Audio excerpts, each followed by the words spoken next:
السلام عليكم ورحمة الله وبركاته. فرحدي عافيمات تاما يعني دي رجينيا والله شرفت بضن ميل كستو أدون كاد كتشوكتان مقال كان إن شاء الله وحن كسو قادرين شانتا سفدودو قلافتا هوين إذا أن لقورسن أرندا كوبان وكمن أستيس وجمعسيغا لغاها ay kala fidiyaan haweenku jimicsiga noocana ee haweenaydu lagaha ay kala fidinaysaa ama ay kala taagayso waa mid si fudud u galaafta haweenayda gabadhnimadeeda iyo inuu markaa dilaaciyo oo uu dabciyo oo uu kala jiido xubka bikrada sidaana ay ku weydo haweenaydu bikradeedii ama gabadhnimadeedii.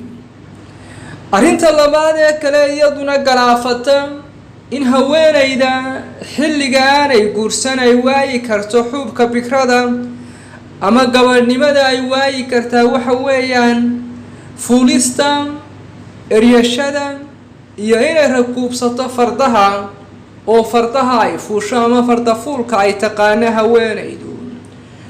gabdhaha iyagoo yaryar farda fuulka aadka u yaqaanaan ama fardaha rakuubsada ee faraska ku booda iyana waxay si fudud u waayi karaan bikradooda iyo gabadhnimadooda waxaanay farda fuulkaasi uu jabin karaa ama uu dabcin karaa xubka bikrada.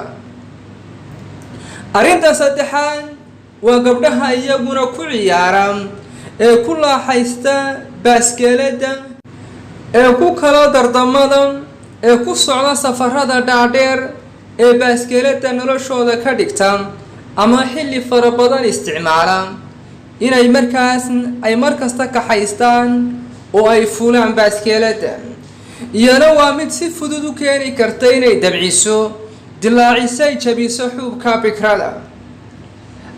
arrinta afraad ayaa waxay tahay ficilka foosha xun ee sigaysiga.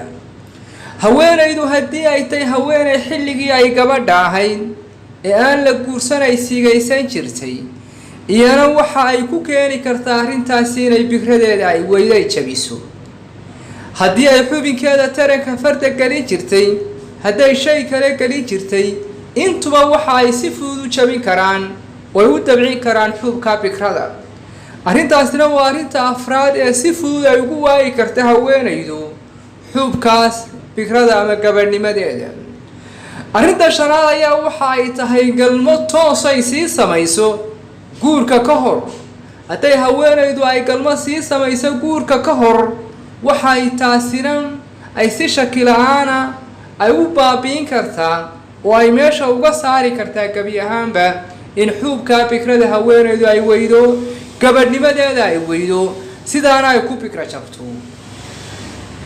shanta arrimood ayaa waxay yihiin 5 arrimood oo si fudud haweenayda u jabin kara kuna waayi karta haweenaydu gabadhnimadeedii xubkii bikraduna meesha uu ka bixi karo sidaa markaas uu ku dilaaci karo oo uu ku dabci karo.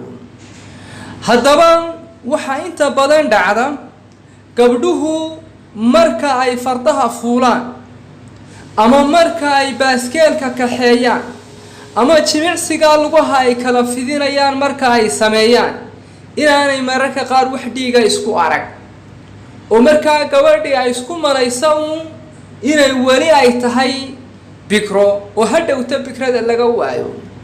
inta badanna qaabka uu ku dabcaa waa qaab gradually ah ama qaab markaas tartiib inuu u dabco oo xubkii bikradu sidaa uu ku faaxo oo sidaa ay ku weydo. laakiin inta badan marka galmo lagu samaynayo waxa dhacda maadaama oo wax gudaha loo gelinayo oo waliba lagu cadaadinayo oo lagu qasbayo inuu dhiig ka yimaado haweenayda. sidoo kale markay wax isgelisay sigaysanayso ama ficilka foosha xun ee sigada ay ku dhacdana dhiigga way arki kartaa ama way ka iman karaan.